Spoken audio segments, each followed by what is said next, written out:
who's the good guy here? Or is there even a good guy? We just watched Night Patrol. Or what I keep calling Night Cops. Night Cops. Which is currently on video on demand. You can rent it, but it's going to be streaming on Shudder April 17th, which is part of their Halfway to Halloween. So, I know you're excited. Halfway to Halloween. Halfway to Halloween. Countdown begins. Where's my countdown to Christmas? You're always counting down to Christmas. Whatever. This is a very different vampire movie than I think people will expect and what I think we expected too. Yeah. I told you, I felt like most of the movie I was watching Training Day. That's difficult for me. It does lean very heavy into the like police part of it, right? Like I don't want to say procedural, but it's really kind of like a cop movie that has some vampires in it.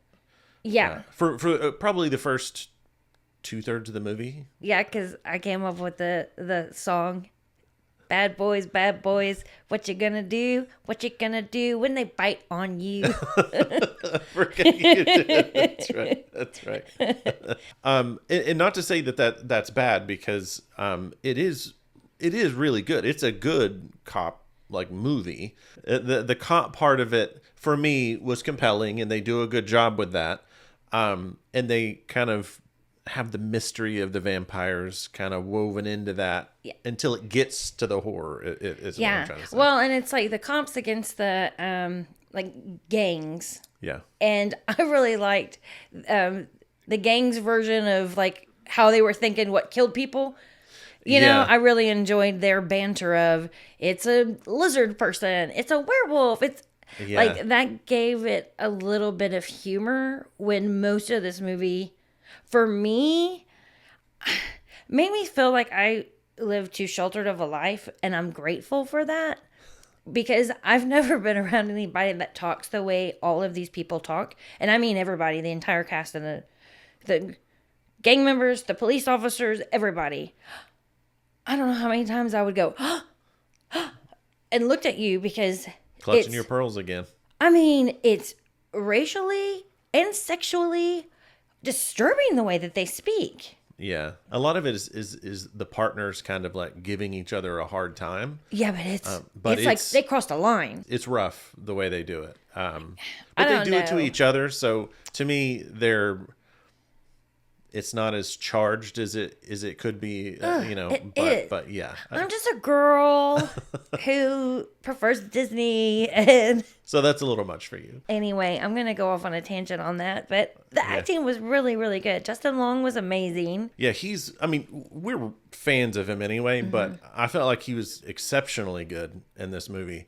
And it also has Jermaine Fowler in it, who is in this movie and was in Faces of Death that we just watched this week as well. So this is kind of Jermaine Fowler week too. I was about to say, we had him back to back. Yeah, he was really good in it. He's likable. Yeah, he plays a tough character, but he also provides a little bit of that humor too in there. As much as you can. Because like you said, it's cops and it deals with like Crips and Bloods, and so it has some like heavy real life. I know that stuff is real life. But yeah, everybody does a great job. Justin Long, that is, let's say, getting into the Night Patrol.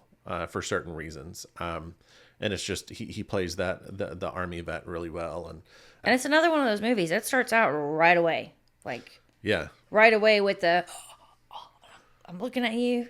Yeah, it just picks up and goes. But then it's not a lot of horror; it's a lot of real life horror. Yeah, it works though, because I think it serves the movie well to set everything up before it actually gets to kind of the vampire stuff. You really get to know the dynamics and the characters and where everybody's coming from. And that's one of the cool things that I liked too, was there's Zulu community there, which most of the characters are part of, and they're kind of ingrained in the gangs and stuff too, but they tie the Zulu mythology into vampires in a really cool way. Yeah, it was very interesting because I didn't know any of that. I didn't either, and it just really worked. There's a couple of things that I was like, oh man, is it going to be kind of cheesy? But no, like when it actually like happens, and it's just really cool. Well done, but brutal for me. That it does get gory. Yeah, gory and brutal is different than gory to me. Yeah, I'd say Brutal's both. just mankind not being nice.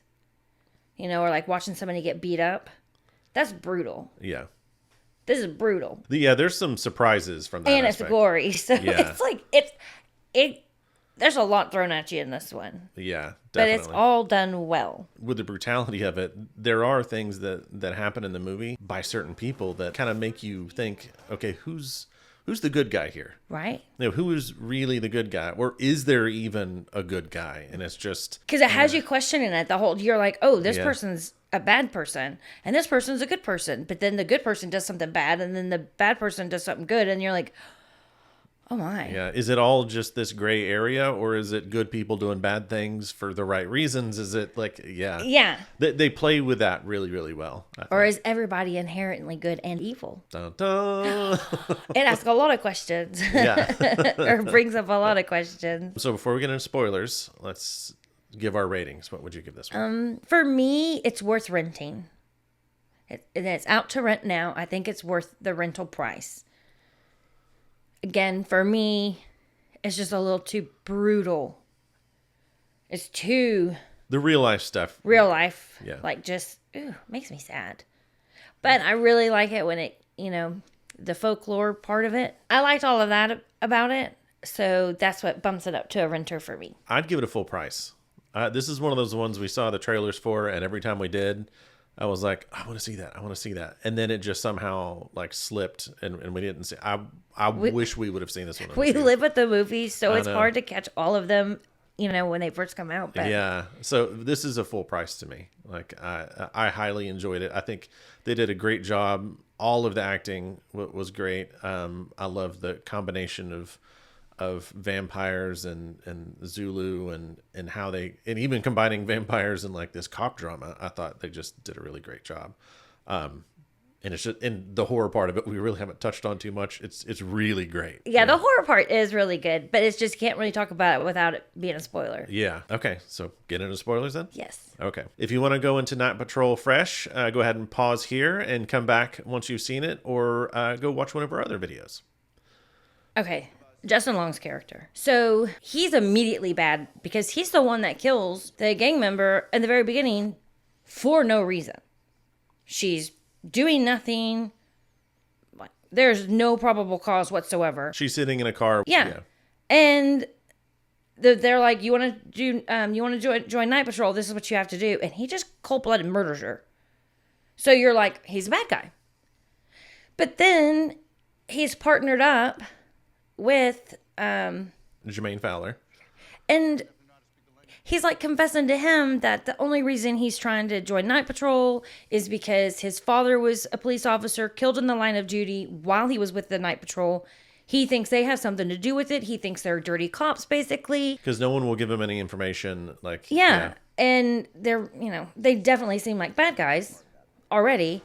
So you're thinking, okay, he did this one bad thing, but maybe he did it to serve a better purpose because the Night Patrol is doing such horrible things.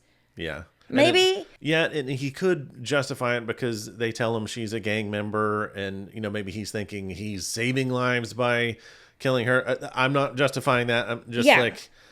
But then, his partner's brother is a gang member, and the Night Patrol tells Justin Long's character to kill him, and he protects his partner's younger brother.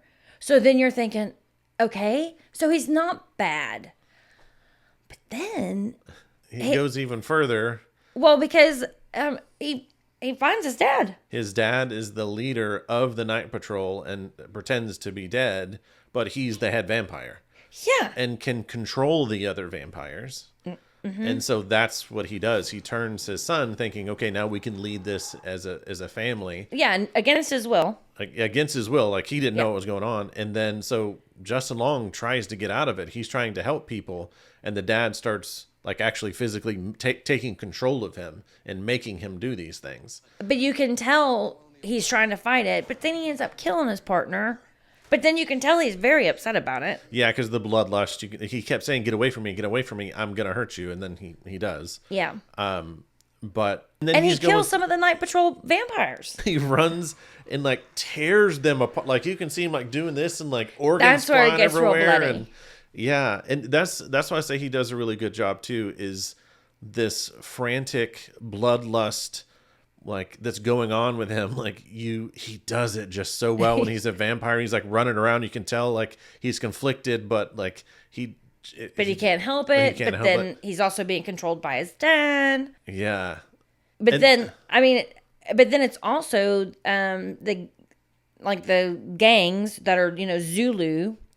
They're shooting these vampires' heads off, like, and you see them exploding. But then, they grow back and they come back to life, and I mean it's very bloody. The last 30 minutes of the movie. Yeah, the very end of it. This is one of the things that I said I thought I was like, oh man, this might be a little cheesy, but it just works out really well because the mom of the two brothers in the movie is like handing out like pamphlets about Zulu and like explaining. She calls them demons, and it kind of connects like the Zulu mythology to like the vampires. Not that it necessarily was, but so she's kind of explaining all that, and at the very end, she dies and gives the son, who's like, hey, here's some weapons. And he opens it up and he thinks it's going to be this big rocket launcher. Yeah. But it's like a Zulu outfit, like armor kind, or like what they wear. He's got like a shield and a spear and kind of like a mask and, like a headdress. And so just sitting in the box, I was like, oh man, is this going to be kind of cheesy looking? But then he comes out, and it was really cool. It was very superhero-like. And the spear is made out of something that hurts the vampire, so it starts glowing green. And he has a ring that glows green. That his mom had given him, and that also hurts him. And that in the movie is the only thing that'll actually kill the vampires. Like they stab them through the heart. Take their head off. Yeah. They talk about sunshine a little bit, but even one of the vampires is like, we can be out here long into the daylight. So obviously that's not. Yeah. So regular vampire mythology that we know does not work on these. Yeah. But the Zulu mythology does work on them. Yeah. To go back to Justin Long's character and why it's still even more like he's kind of the head boss at that point, that he's the main character's going to fight him, and he was fighting him at first saying, I'm one of the good ones. I'm one of the good ones. I don't do this. And you don't know if it's the dad that's controlling him. Yeah. That he finally says, you know what? No. And then grabs the guy and flies him up into the sky, or if that was him. So it was like, but then and I didn't realize it until the end of the movie too. David Goyer produced it, and he did the Blade movies. And then I love the Blade movies. So part 2, they had that open mouth vampire. That's what I was gonna say. The vampires, the way they look. So Justin Long's character at the end, like that's what happens. His mouth like opens up, and it looks a little different, but it's very close to. But it looks like there's like 2 ginormous fangs like right in the middle. I thought that was cool looking. I like my classic vampire, so I was like, You're not a vampire. But then, thank goodness, the brother stabs him and he just explodes. And I was like, okay, I don't have to look at those stupid fangs and the open mouth much longer, and you're dead. And then he wakes up, and and it's like the police captain, and the police captain's like working with the night patrol.